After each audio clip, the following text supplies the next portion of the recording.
Ladies and gentlemen, hey, hi, how you doing? Welcome back to the channel. Thank you so much for stopping by.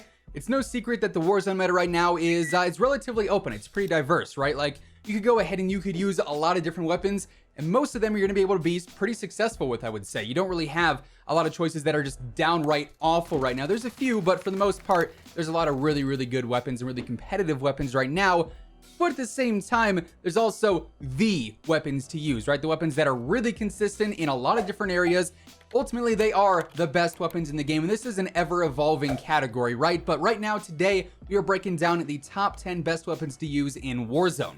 As always, if you enjoy the video at any point, let me know by dropping a like on it. Would be seriously appreciated. Let's go for 4,000 likes on this one. I haven't gone for a like goal in a little bit here. And if you're new to the channel, or if you haven't already subscribed, I am always covering everything going on in COD, news, updates, intel, loadouts. It's all right here. So feel free to subscribe. That way you can always stay up to date. Now, first up, starting off the list at number 10, we've got the Modern Warfare MP5. And you'll notice sort of a trend as we go throughout this list. We're basically just focusing on weapons that are really versatile, you could say. And the Modern Warfare MP5, especially as a close and medium range weapon, has been one of the best choices literally ever since Warzone launched. This thing's mobility is fantastic. Its damage and its TTK are really, really competitive in the current meta.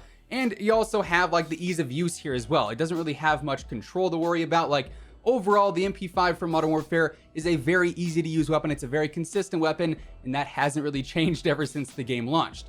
So as far as the setup goes here, it's the same thing we've been running pretty much since the game launched. We've got the monolithic integral suppressor for that better range, that better velocity, and of course to stay off the map. We've got the 5mm laser and the Merc foregrip because this thing is a hip fire machine. It is so deadly accurate from the hip, it's kind of crazy. I've also got the 45 round mags on there. Then finally, I go for the F-Tac collapsible stock for some better mobility. You could also go for sleight of hand. You could go for the Stippy Grippy. Really just comes down to personal preference there. Then coming in at number 9, I've got the Cold War MP5. This to me is slightly better than the Modern Warfare MP5. Simply because of the potential TTK up close. This thing is going to shred everyone. Like, the TTK within, I think, like 9 to 12 meters, depending on your attachments, is absolutely insane. It's also got really good mobility, but it also has the drawback of being a bit harder to use than the Modern Warfare MP5. But to me, that TTK potential, that shot to kill potential, is what makes this slightly better. But at the same time, it's harder to use, like I said, so it doesn't end up higher on the list, right? So it's sort of got its checks and balances in place here. Overall, though, I really enjoy it. There's a couple of different ways you can build this. Right now, I'm rocking the agency suppressor, the task force barrel, the Tiger Team spotlight, the 50 round drum, and the Raider stock. This is meant to be a bit more range based. Obviously, it's an SMG. You're going to be using it primarily up close, but if you're not using the agency and a barrel, you have like 9 meters worth of range to have a really good TTK. Then outside of that, it drops off pretty severely. The agency suppressor and the task force barrel combined do make it a little harder to use. Like there's even less control on it, but you extend that range a little bit, and that to me is worth it. You could also go for the basic sound suppressor, take off the barrel, and use something like the Serpent grip, or maybe even like the Field Agent grip, but that really, again, all comes down to preference. Now, at number 8, I've got the Milano, another SMG. Obviously, SMGs can only be so versatile, so that's why they are a bit lower on the top 10 list, but ultimately, they are still some of the best weapons in the game and some of the best meta weapons to use. And the Milano especially is very unique because, while it is relatively decent up close because it is an SMG at the end of the day, this thing's range is also incredibly good. Obviously, you have people running around at the whole 3x Milano setup using it almost as a rifle, so this makes it great as a basic SMG, then also as like an AR hybrid in a sense, as a sniper support option. The Milano is a very special weapon because of all the recent buffs that it's gotten, and honestly, I'm all here for it. It's so fun to use. I, though, opt for a more traditional SMG setup. It's still going to be good at a range. It won't be the best sniper support like the 3x option would, but for me, I'm going for the sound suppressor.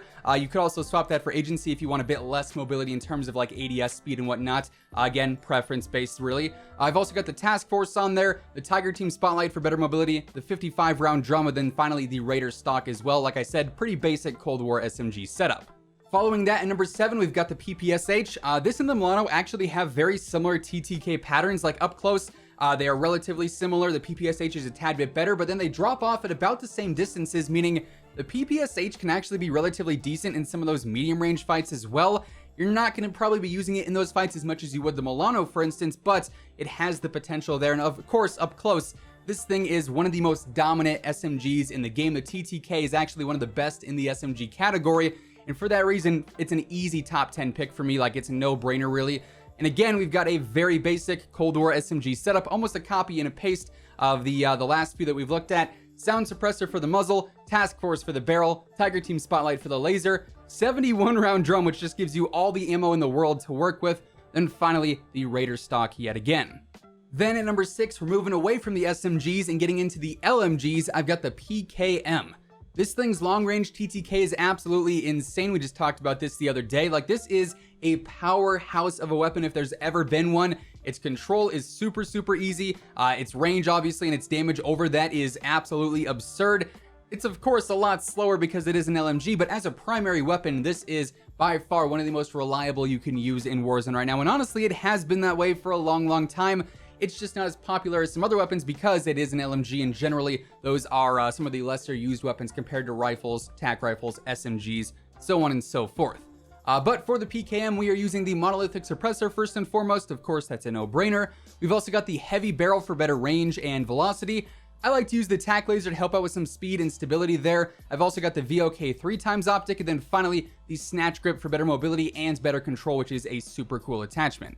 Now, at number 5, I've got the AMAX. Honestly, was not entirely sure where this one was going to fall, but I feel like the 5 spot is a good place for it. I would definitely take it over the PKM, for instance, for range. Obviously, it's hard to compare it to some of the SMGs, but this is more versatile than those, thus why it's higher. But at the same time, I do feel like there are some better options out there, especially since the recent nerfs that the AMAX has undergone. It was, of course, the #1 rifle for season after season after season. Now, though, it's just a good choice, but not the best, right? And here for the attachments, of course, we've got the monolithic suppressor, we've got the Zodiac barrel. Lately, I've been using the tac laser instead of the Commando foregrip, but if you're struggling with the control a little bit, definitely swap that back to the Commando. It's a lot easier to use in that sense, but tac laser, I just like how it feels. It's got some nice speed to it. I've also got the 45 round mags and the VOK 3x optic with a T-pose reticle yet again. Then at number 4, I have the XM4, fitting enough. This thing is probably the best SMG in the game, as weird as that sounds, but at the same time, it's also really good at medium range and really good at long range too. You can build this in a lot of different ways. It just depends on how you want to use it. Personally, I feel like it's the best in those close and medium range fights, so I build it more like an SMG, right? I build it for speed, I build it for CQB engagements, but if you wanted to use it as a ranged rifle, you definitely could, and it's going to be very, very good there as well. All around, a very, very versatile weapon. Here we're using just the base suppressor since I am using this up close. I go for no barrel since we don't really get any major pros for close range fights out of any of those. Instead, I got the Tiger Team spotlight for better mobility. The 60 round mag or the 45 round mag really doesn't matter too much there. Alongside the Microflex LED or really any optic you prefer. If you like the iron sights, go for something like the Bruiser grip or maybe the Serpent grip. That could help out for speed. And then finally, I've got the Raider stock on there as well. Now, at number 3, this might be a bit surprising, but I've got the Pharah. Of course, this is the most used weapon in Warzone right now, and that's just because it is so easy to use. But if you're a high-skilled player, if you know how to control recoil well, there are some better weapons than the Pharah, in my opinion, when it comes down to the stats. The TTK on this thing really isn't all that impressive, comparatively speaking. It's about a middle-of-the-pack rifle in that sense, but just because it is so easy to use, there is no control to it. It fries at pretty much all ranges because of that. That's why it is so popular, right? If you don't have to work hard to use a weapon that's, relatively decent at the end of the day, it's gonna be very popular.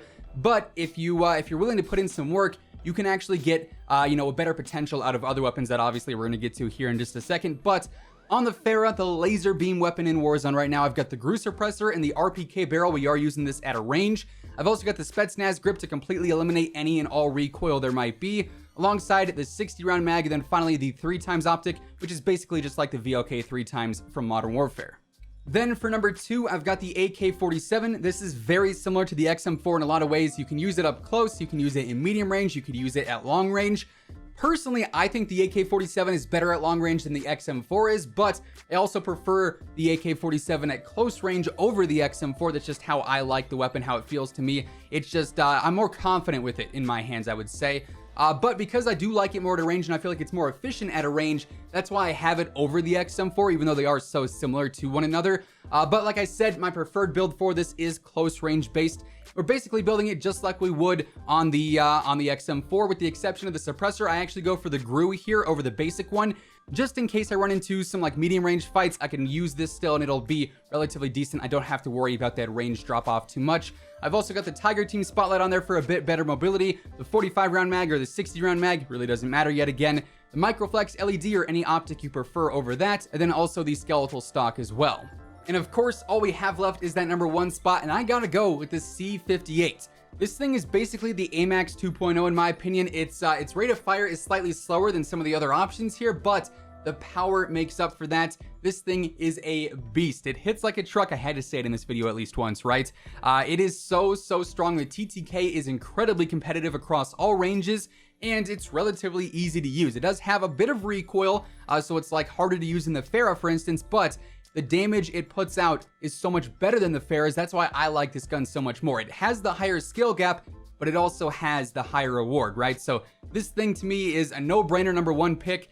I'm so confident with this thing in my hands right now for medium and long range fights.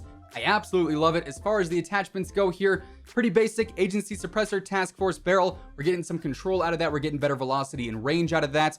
Also got the field agent grip because they did actually just nerf the recoil a tad bit, so that's gonna, flatten that out some. I've got the 55 round mag, which actually reloads relatively quickly, then also the 3x optic to close things out. So yeah, with all of that being said, those are the top 10 best weapons in Warzone right now in my opinion, and that is gonna wrap things up for today. If you enjoyed the video, or if you found it helpful, let me know by dropping a like on it. And of course, if you're new to the channel, or if you haven't already subscribed, feel free to do so. That way you can always stay up to date with everything going on in COD. As always, if you want to check out any of my partners, be sure to use code WHosImmortal for a discount on all Scuff, G Fuel, Gamer Advantage, and Control Freak products, and the links for all those can be found down in the description below. But once again, thanks so much for tuning in, and until next time, take it easy, have an awesome rest of your day, and I'll catch you guys later. Peace out.